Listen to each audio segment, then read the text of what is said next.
कि अब निकाह के लिए जब बैठ गया दूल्हा, पहली बात तो बारात का तसव्वुर है नहीं, अब आ गई तो बैठ गया, तो पहले लड़के का निकाह नहीं होगा, पहले लड़की का होगा। एक वकील, दो गवाह लड़की के पास जाएंगे, उससे पहले इजाजत लेंगे, तुम्हारा निकाह फला के साथ किया जा रहा है, क्या तुम्हें कबूल है? वो दस्तखत करेगी रजिस्टर पर और उसका दस्तखत ही ये मान लिया जाएगा कि उसकी इजाज़त है। फिर उसके बाद लड़के का निकाह। ये इस्लाम ने औरत को इज्जत दी है, ज़बरदस्ती कोई किसी लड़की के साथ निकाह नहीं कर सकता है। कुछ जाहिल लोग ऐसे होते हैं, लड़की का निकाह करने गए तो वहाँ कहते हैं हाँ बेटा फलां के साथ तुम्हारा निकाह हो रहा है, तुमने कबूल किया? वो बैठी है बेचारी शर्म की वजह से, और ये ज़बरदस्ती, अरे बोलो बेटा किया, वो शर्मा रही है, अब बार बार कहवा रहे हैं बोलो किया। अब वो बैठी है बेचारी, अब उसकी सहेलियां भी उससे कह रही हैं बोल दे हाँ हाँ बोल दे।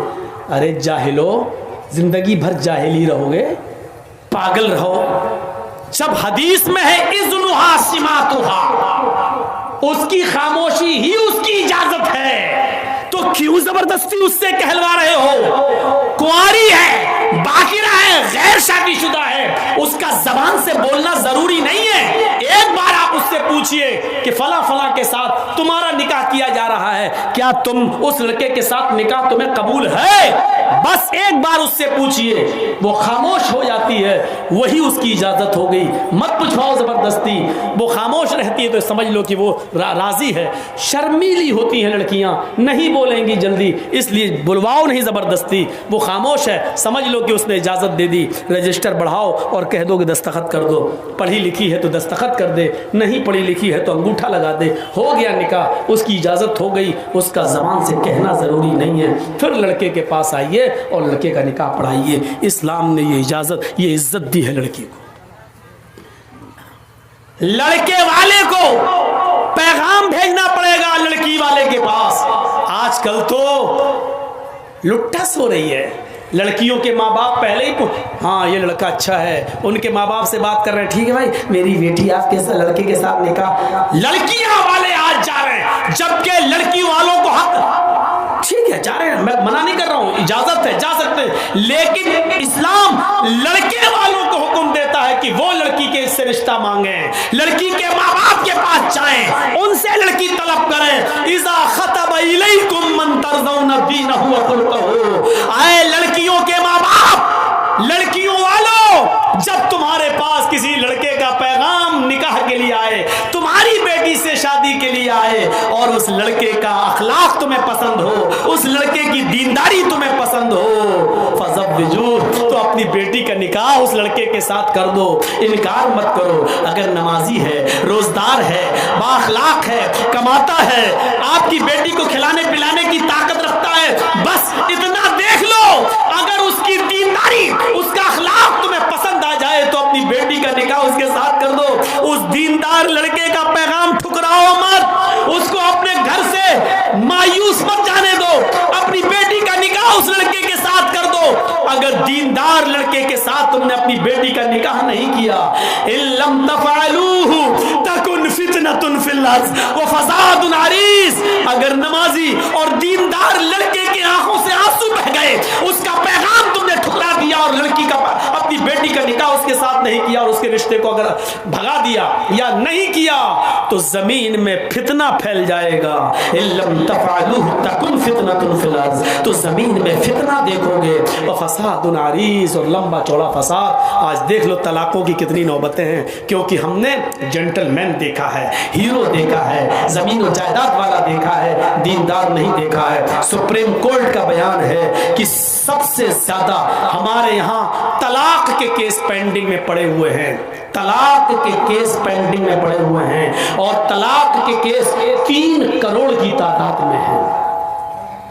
तलाक के केस कितने हैं सुप्रीम कोर्ट में? सुप्रीम कोर्ट ने कहा 3 करोड़ तलाक के केस पेंडिंग में हैं, और इन 3 करोड़ तलाकों में 2 करोड़ से ज्यादा सिर्फ मुसलमानों के केस हैं, सिर्फ मुस्लिम औरतें और मुस्लिम मर्दों के केस हैं जो सुप्रीम कोर्ट में पेंडिंग पड़े हुए हैं। आप आइडिया लगा सकते हैं, मुसलमानों की तादाद तो हिंदुस्तान में इतनी ज्यादा नहीं है, सब मिलाकर 3 करोड़ तलाक के केस पेंडिंग में, और 3 करोड़ में 2 करोड़ से ज्यादा सिर्फ मुसलमानों के केस। इससे आप अंदाजा लगाइए कि मुसलमानों ने दीनदारी देखना शुरू नहीं किया है, दीनदारी को देखना छोड़ दिया है। चाहे लड़के वाले हों, लड़की में दीनदारी नहीं देख रहे हैं, लड़की वाले लड़कों में दीनदारी नहीं देख रहे हैं। इसलिए तलाकों पर नौबतें आ रही है, जो हमारे लिए बहुत बड़ा अलमिया है और दर्द सर है। इसको हमारे समाज और सोसाइटी को सोचना पड़ेगा और देखना पड़ेगा। एक लड़का किसी लड़की से शादी करके लाता था, पढ़िए बुखारी किताबुन निकाह, ज़माने जाहिलियत की निकाह पर नजर डालिए।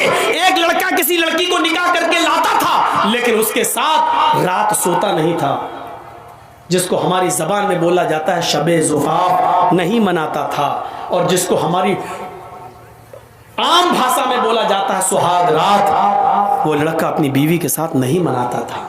शादी करके लाया, विदा करके लाया, रुखसती करके लाया, घर में लाया, लेकिन नहीं मिलता था, बल्कि वो लड़का, वो पति, वो दूल्हा अपनी बीवी को अपने दोस्त के हवाले कर देता था और कहता था कि लो जाओ तुम इसके साथ और इसकी शर्मगाह हासिल करो, यानी इसके साथ जिना करो। और जब उसके दोस्त से ये बीवी हामिला हो जाती थी, ये लड़की हामिला हो जाती थी, तब पता चलता था हामिला हो गई, तब ये असली पति जाता था और अपने दोस्त से अपनी बीवी को लेकर आता था। और ऐसा इसलिए किया जाता था ताकि बच्चा नेक पैदा हो। बताइए, उनके यहाँ नेक बच्चा पैदा होने का यह तसव्वुर था कि जब तक शौहर शादी के बाद अपनी बीवी को किसी दोस्त के बिस्तर पे ना भेज दे और उससे हमल न ठहर जाए, तब तक इस बीवी को अपनी बीवी की तरह नहीं अपनाया जा सकता है, उससे मिला नहीं जा सकता है। और ये उस समाज में इसलिए ऐसा किया जाता हो कि इससे बच्चा शरीफ पैदा हो, तो वहाँ की शराफत आप समझ सकते हैं। जैसे हमारे मुल्क में एक धर्म ऐसा भी है जिसके बड़े बड़े गुरु नंगे रहते हैं, मार्केट में नंगे घूमते हैं और औरतें उनके पीछे पीछे घूमती हैं। और एक जगह जब वो बाबा बैठ जाता है तो उसके ऊपर सर पे दूध डालती हैं। आज भी ये प्रचलन है। और वो दूध जब बहता हुआ उस बाबा के मशीन के पास आता है, वो गुरु घंटाल जो बना बैठा है नंगा, जब बाबा की शर्मगाह के पास आता है वो दूध ऊपर से, तो उसको कटोरा लगा के ऐसे भर लेती है। और वो दूध गर्भवती औरतों को पिलाया जाता है, हामिला औरतों को पिलाया जाता है। क्यों? ताकि बच्चा नेक पैदा हो। अंदाज़ा लगाओ, मशीन के पास से आया हुआ दूध और कटोरे में भरा गया हो वो दूध जब गर्भवती औरत पिएगी तो बच्चा कितना शरीफ पैदा होगा, इससे आप अंदाज़ा लगा सकते हैं। उसकी शराफत का हाल क्या है, यहीं से आप अंदाज़ा लगा सकते हैं। तो वो ऐसा होता था। निकाह का दूसरा तरीका अरब के अंदर ये था, निकाह का दूसरा तरीका अरब के अंदर ये था कि एक ही औरत के पास 3 से ऊपर और 10 तक लोग, 10 से ज्यादा नहीं, 10 तक लोग आते थे। 3 भी हो सकते हैं, 4 भी, 5 भी, 6 भी, 7 भी, 8 भी, 9 भी, 10 भी, 10 से ज्यादा नहीं। उस औरत के पास पूरे साल जाते।